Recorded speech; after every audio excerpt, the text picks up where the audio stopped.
Welcome to Real Estate Coaching Radio, starring award-winning real estate coaches and #1 international best-selling authors, Tim and Julie Harris.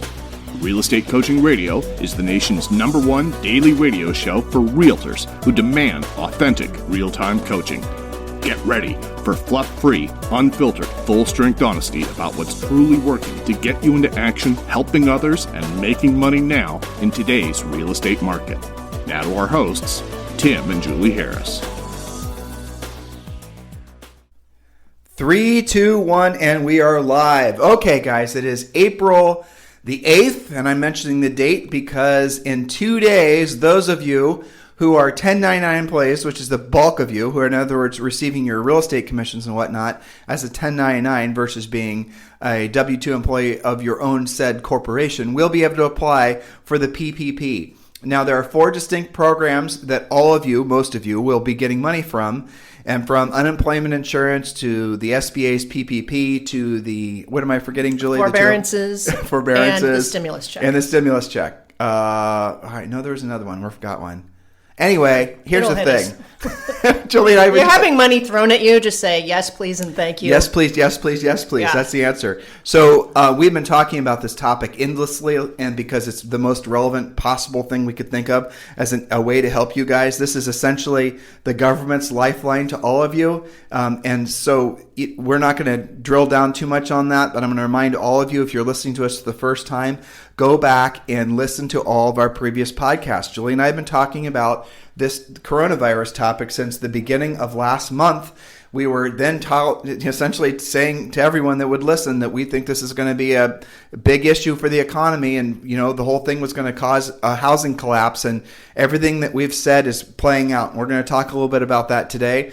And we're going to give you the reasons behind it. You guys can do your own homework. Our podcast is not so long that we can really drill down on topics too much. So oftentimes we're going to essentially give you guys a direction if you're wanting to further your own education on this topic. Along those lines, the SBA PPP program, how do you apply for unemployment, all the programs, that information is waiting for you. And all you've got to do is text the word survival to 31996. So just text the word survival to 31996 on your iPhone, on your Android device, doesn't matter. Just text the word survival to 31996. And when you do, we're going to text you back a link to our new free coaching program called Premier Experience. It is a program designed specifically for this market. It's a national free coaching program. It's for any agent who basically doesn't just want to, survive through this. They want to thrive through this. And the coaching program, the heart of the coaching program, obviously, is how to be of service and help people make money. But within the coaching program, you're going to find our Ultimate Agent Survival Guide. The Ultimate Agent Survival Guide is broken into 3 parts. The first part is the personal part, and that's where we're essentially going to help you leverage all these government programs that have come out so that you have a financial lifeline into the future.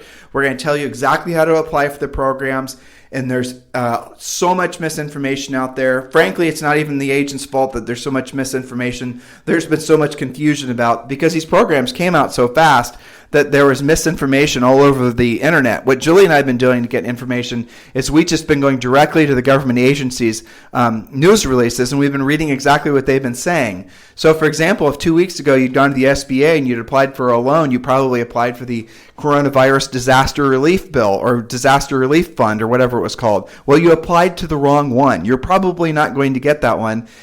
Because it requires a higher level of documentation and whatnot. The program you need to be applying for is going to be the Paycheck Protection Program. That's the one where it basically has the least, it's essentially a no-doc loan, almost a no-doc loan. And the best part of that loan is it's non-recourse, which means they won't hold you personally liable for it. And most of the loans, if you follow the rules, will go from being a loan to being a grant. In other words, you won't have to pay it back anyway. And the rule for that, from what we understand, is you have to have 75% of the money that you use from the SBA PPP loan go to payroll. So I was just on the phone with a coaching client. This coaching client made an average of something like $10,000 per month last year. So he in his particular example, he was actually an employee of his own corporation, but this applies even if you're a 1099. And what he did is he essentially, you take 2.5 times whatever your average monthly income was last year, or whatever last year that you filed for, we haven't filed our 2019 returns yet. Most of you haven't either. That deadline's been extended through July, by the way. But what you could use 2018. So he basically put $30,000 down.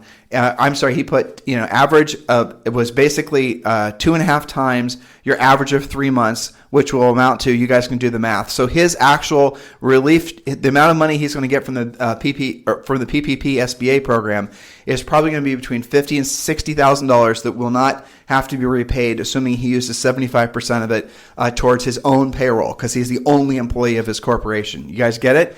Now, starting on the 10th of this month, which is just in 2 days, anyone who is a 1099 can apply. The application start date for employed people, even if you're the only employee of your own corporation, was the 3rd of April. If you're a 1099, you basically never incorporated. You're in a state where agents can't incorporate. Or frankly, if you're a broker, you need to be telling your agents about this too, if they're all 1099s. That starts on the 10th. Now, the easiest way for you to get all this information, because I know I'm talking quick because there's so much detail. And remember, this is just one of 4 programs that you guys can apply for. The easiest way for you to get this information is just text the word survival to 31996. Do not wait doing that. This PPP program is first come, first serve. Once the $350 billion is gone, it's gone. So, Julie, let's talk about headlines that we picked up from the news today. All right, so let's start with coronavirus stimulus checks. When is the money coming? Show me the money. So let's start with, how do you get the money? How do you need to apply? You don't need to apply. The stimulus checks are being handled by the IRS. If you filed your taxes electronically, the money will be transferred electronically. Okay, so you don't necessarily know. So the information's on the website, yes. And all you have to do is text the word survival. But they're on their way. You have to text the word survival to 31996. So any other headlines, Julie? Yes, we have some of you guys, and Tim, you were just mentioning this about the PPP plan, which is the payroll protection plan. People are freaking out a little bit about whether they're going to actually run out of money. So the Treasury Secretary said, no, we are not going to run out of money. If you didn't get your loan approved this week, it will be next week or the following, and that the money will be there. And we also know that there is a 4th stimulus bill that they're working on, which probably will extend some of this stuff and add new funds and all that kind of stuff. Yeah, but that stimulus could also be used for a little, other stuff. Or building bridges in Uganda. You don't know. I mean, so exactly. you have to assume, what we're telling everyone is you have to assume that once the PPP money is gone, it's gone. You just need some urgency here. So get those applications filled out. I'll tell you a story I'm working on, Julie. And I've got one more after that. Okay, this one's, guys, this is going to be confusing, but this is the bottom line.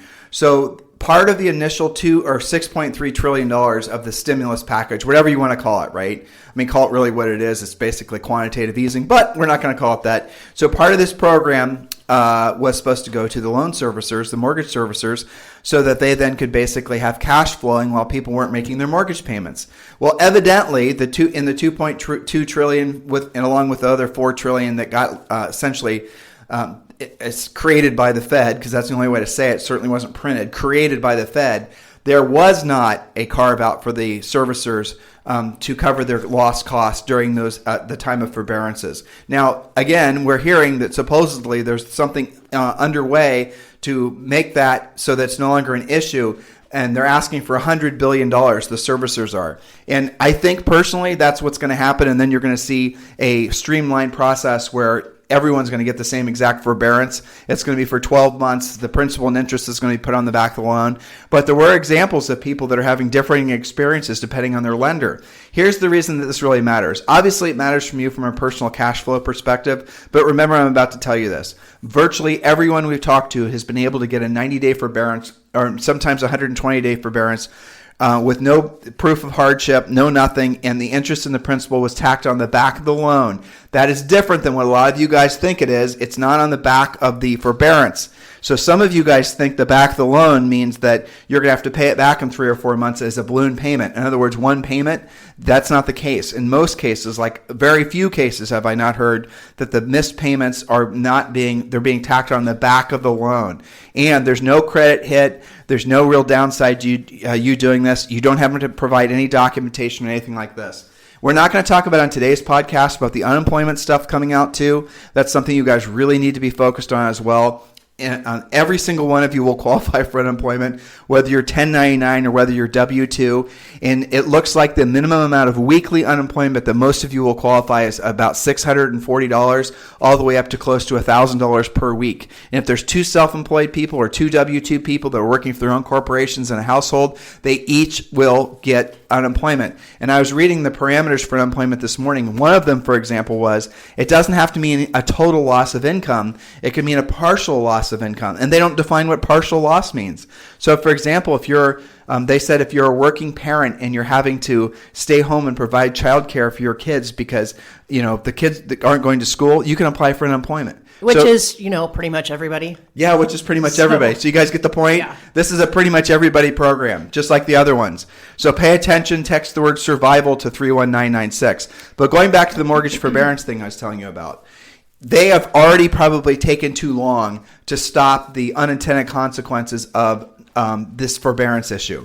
In other words, most people's mortgage payments are due in, a few days, and the number of people that are going to miss that first mortgage payment because of the confusion about forbearances is going to be a historically unprecedented, absolutely batshit crazy number. Now, what we know from the last go-around, and anything similar would be this 2007-2008 debacle. What we know is something over 90%, 95% of everyone, when they miss one payment, they won't catch the mortgage back up. And the problem is that if so many people have no jobs, and up to 30%, they're saying, of people are going to be unemployed, that means they're not going to be able to qualify to get a mortgage modification. In other words, they're going to be pushed right to short sale. So this is an evolving story, right? The only thing that can prevent this from happening, and this is what we're getting to, is a massive number of defaults, okay? The only thing that could stop that from happening is if the servicers are essentially, given a whole crap ton of money to not proceed with defaults, not report maybe missed payments, give everyone basically a breather on this first month, and then put everyone's mortgage into a 12-month forbearance and not making it some big onerous process. In my opinion, that's what's going to happen.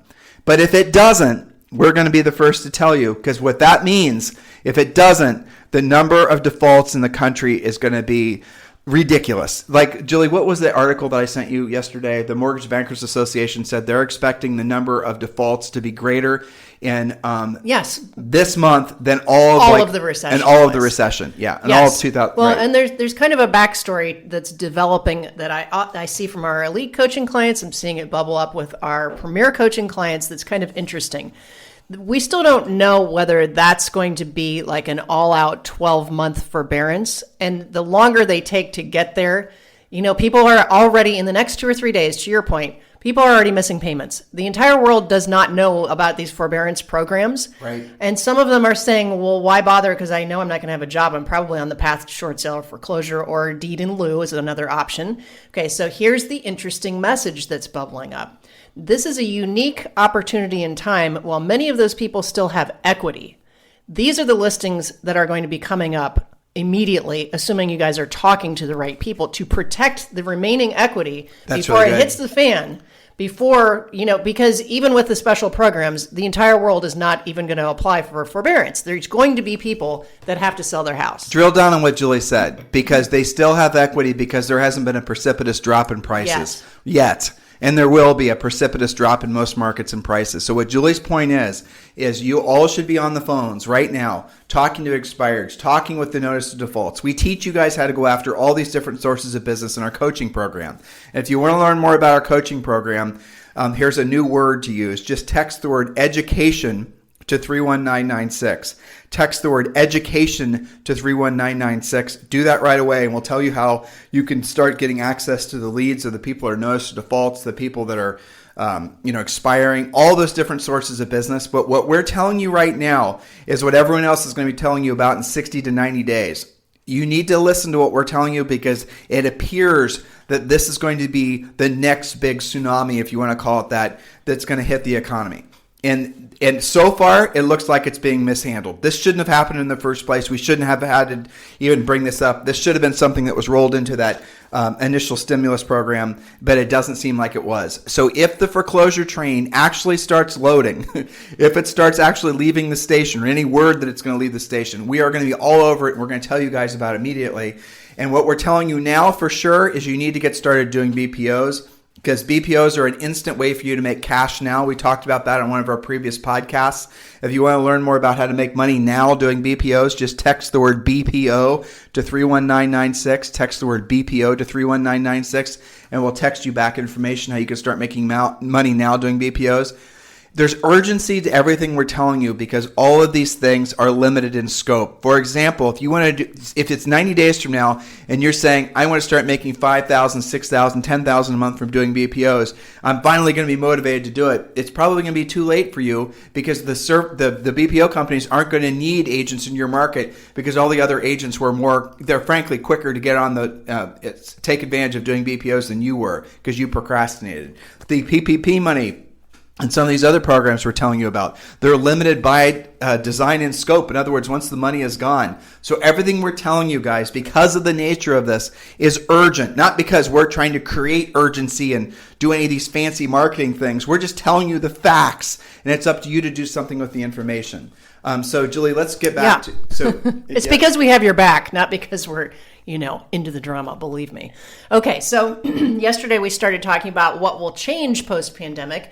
Some things good, some things maybe not so good. And we've been alternating between, maybe positive and maybe not. So one of the things that is very clear right now is that we will all be perhaps staying more remote than we were before and more online. The lockdown forced millions of professionals to work from home. You guys are doing that right now, reinforcing a trend that was already accelerating. But as the nation begins to reopen, commuters will want to avoid crowded buses, trains, subways. That's true. I mean, how enthusiastic are you about being in a subway right now, for example, bringing already crowded highways to the standstill? So you're going to find incentives, maybe from some of the people you're working with. Maybe your spouse is going to have an incentive for remote working, if for no other reason to control that congestion. That's going to be normal.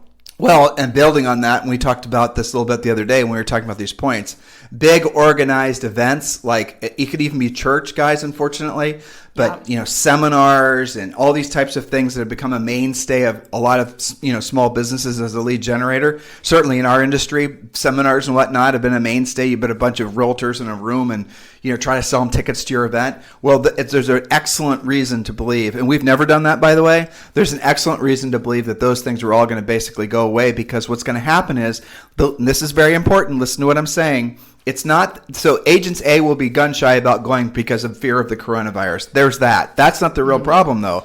The problem is that errors and omissions insurance for the brokerage or for the person doing the event won't cover if someone decides to sue because they got sick at the event that you held, or if someone they know died as a result of the event that you held. So there is lots of reasons to legally avoid going to events, but mostly there's lots of reasons to not hold events. Julie?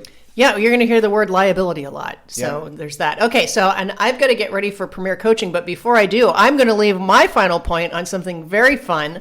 Dogs and cats living together. Humane societies and shelters running out of pets. How cool is that? That's happening. They're your work colleagues now. They're not just pets. They're your assistants. Everybody needs a furry assistant. And I think we talked about, maybe we didn't, even baby chicks are being sold out because of backyard chicken farms going on. People saying, you know what, I can eat those eggs. We used to have chickens in Texas. Those eggs were awesome. Yes. So I think, this is like the best news for humane societies and shelters ever. So that's pretty cool. Right. And on a side note, I think there's stock in a company called Chewy, which is pet supplies. That's like going through the roof right now.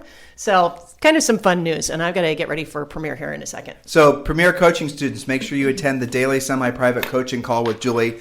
Obviously, it starts here in about 5 minutes. She does that every day on Fridays. The daily private call is just for about BPOs, coached by Coach Rochelle. So make sure you're attending that one. All right, I'm going to go through probably one or two more points. It's funny, Julie and I wrote these points for this content last week, and now yesterday this became a story. So I think Julie and I are pretty frosty right now. Less confident in government and entities like the World Health Organization. So what's going to happen, and it's already starting to happen, is that everyone's sort of like fact-checking everybody else. Like, this report came out and this many people were exposed to this and the other thing, disease spreading and dying and all the rest of it. And now everyone's starting to sort of de-ravel and realize this is their sources of information. Some of them overestimated, some of them underestimated. And I'm not even talking the political, how a lot of this stuff is being politicized because it's a presidential election year. I'm just talking about in general, like, for example, the World Health Organization has essentially been proven to absolutely have provided bad information at the early stages of this. They were using politicized information that they were getting from China and some other sovereigns and they're using that and they're a stage to basically give people in countries bad information about preparedness. They should have been the ones that realized that the information coming out of China was essentially needed to be fact checked, and they didn't. And a lot of other organizations too. Like, how is your confidence in the government right now? How is your confidence in your information sources? How are you feeling? And so what's going to happen is a lot of people are going to develop a natural, frankly, healthy skepticism towards anybody that basically purports themselves to be a governmental official and whatnot, who's basically bringing, the solution. It goes back to an old Ronald Reagan quote. Forgive me for using a Ronald Reagan quote if that you find this offensive, but frankly, it's awesome. The scariest, words you can hear is followed by a knock on the door, opening the door and seeing someone on the other side of it saying, I'm from the government, I'm here to help. I mean, that was one of his jokes. And I think it's true, because really what you're looking at is a historical, absolute historical pandemic that maybe there was or maybe there wasn't an overreaction to. And here's the thing that's, again, a topic Julie and I have been hammering on. The pandemic itself is horrible, for sure. A real, this is going to be one of those things that people will talk about forever, hundreds of years, if not thousands of years. But really, the real damage from this won't be from the pandemic. It'll be from the economic plague that follows. The economic plague is going to be what we've been trying to prepare you guys for, if you're willing to pay attention. What we're telling you is going to happen next isn't because we're hoping it's going to happen. It's because if you remove your rose-colored glasses and you just think with, moderate levels of intelligence, what happens when 30% of people don't have jobs? Well, they don't buy houses because they're not confident. But what's more than that, they don't pay for the houses they've got. That right there for me was just the trigger thought that made me realize that, hey, guess what? When Julie and I were a year or two ago telling agents that there was going to be a housing crash, and it's on YouTube. We did a presentation this time last year in Hawaii, which is amazing. And we did another one in Manhattan, which is amazing, telling you guys this exact thing was going to happen. We got a couple things wrong. The biggest one, we didn't predict a pandemic, but we knew there was going to be a housing crash. It was obvious from the markets that Julie and I follow. But again, this pandemic, what it's done is it's essentially condensed what would have been maybe a moderate, slow unraveling of prices, and it's pushed it into a ridiculously short period of time. And you're going to see the effects of this towards the end of the year. Stop thinking that there's going to be a V-shaped recovery. A V-shaped recovery would be like, pandemic over, boom, economy bounces back. It's not going to work like that. There's going to be best case scenario, a U-shaped recovery. And if you can picture a U in your head, we're right now on the left portion of the U where things are still dropping. We haven't hit the bottom yet, but the bottom of that U goes for a long time before it starts to go back up again. That's actually right now, realistically, that's the best case scenario. The worst case scenario is what they call an L-shaped recovery, which you can't even really throw the word recovery at the end of that, because in that case, the market goes down, picture an L in your head, and it just stays down. By market, I don't just mean housing market. I mean the economy. I mean the global market. There's a long-term depression. You can have a depression and a U-shaped recovery too, which looks like in some parts of the country, it's definitely going to feel like that. Other parts of the country, frankly, guys, it won't. We had coaching clients in the last go-around that frankly their housing markets did fantastic, and that was a minority of them, maybe less than 10%. A majority of them were somewhere in the middle between complete and total value collapse and what I just described. So most of them were dealing with, like in Columbus, Ohio, where Julie and I used to sell real estate. There are pockets that were doing really good. Pockets, streets sometimes, city blocks, communities. That was it. Most of it, the properties were flat and then falling, but then, it rebounded. Similar thing will happen now, but the problem is that it's going to probably fall faster. Well, obviously it's going to fall faster, and then it's going to recover slower. And bottom line, if you're not listening to what I'm saying, if there is no plan to basically bail out the lenders, I hate to say it, but bail out the lenders and cover them for the loan forbearances, they can't, a lot of these banks don't have supposedly have the cash to essentially pay their bills and pay their obligations from the lost income from people not making their mortgage payments. If that happens, and this is what's starting to happen, listen to what I'm saying, please. You're going to see the mortgage markets freeze because the banks are going to say, we're not going to be lending money out of fear that basically we need to keep our cash to so we stay in business. This is the unintended consequences of essentially not having given some portion of that initial stimulus to the lenders to help people go into easy forbearances. And look, Wells Fargo came out with a press release last week that says this is the press release, such a joke. We're not doing jumbo mortgages from lack of demand. Yeah, right. You're not doing jumbo mortgages because you can't sell those. You have to keep those. You don't want to have to suffer the consequences of having those go into default. But mostly you want to keep your powder dry, your cash at the ready in case basically there's no bailout from the government to compensate you for the lost revenue from all the forbearances. That's the real story. And that's what you all need to be paying attention to. We're paying attention to that for you.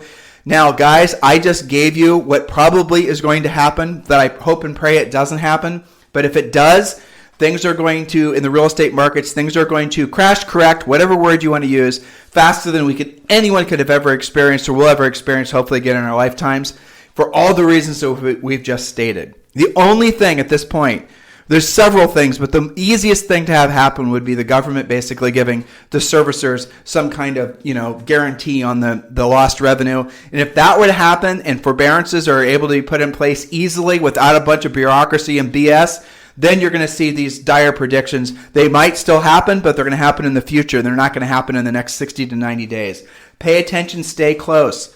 I know some of this stuff is scary, and I went in this with telling you guys this because it's very true. No matter what direction the market goes, there are people that make money. No matter what happens to the economy, there are people that make money. Whoever the president is, what the interest rates are, it does not matter.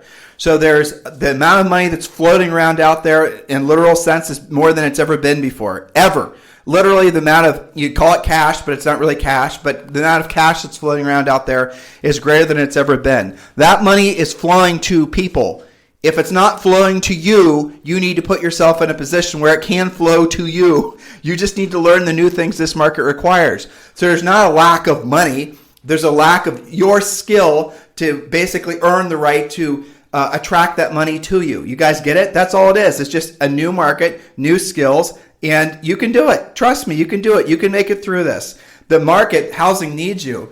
There are some, where are all the iBuyers? That competitor's gone. Where are all the other discounters? Those competitors are gone. See what happens in a market like this? The old saying of when the tide goes out, all the people swimming naked are, obviously seen for what they are. That's what's happening now. Don't dance on their graves, guys. Don't celebrate the failures of your competitors. That's actually kind of an evil thing. What you should do instead is you need to take care of yourself first, take care of your friends and family, and maybe help some of those agents basically get their acts back together financially so they can be part of the new economy that's going to come as a result of this. The easiest thing for all of you to do to help them is to have them text the word survival to 31996. Have them text the word survival to 31996. Make sure you do that as well. In the meantime, guys, if you need me for anything, you can text me. Julie and I are open to doing presentations to your office, your brokerage, your state association, your national association. It does not matter. Whatever you need us for, we're going to do it. And what we're going to focus on are the 4 ways agents can basically make it through this first phase of this market downturn. And what we've been talking with you guys about on the podcast and what we've been doing in our private presentations. If you want us to do that for you, let us know. 512-758-0206. Have a fantastic day. This program has been a presentation by Tim and Julie Harris, Real Estate Coaching. For more information on our real estate coaching and training programs, visit our website at timandjulieharris.com. Remember to tune in weekdays at noon for upcoming shows, and until next time, Thank you for listening to Real Estate Coaching Radio with Tim and Julie Harris. This podcast is a part of the C-Suite Radio Network. For more top business podcasts, visit c-suiteradio.com.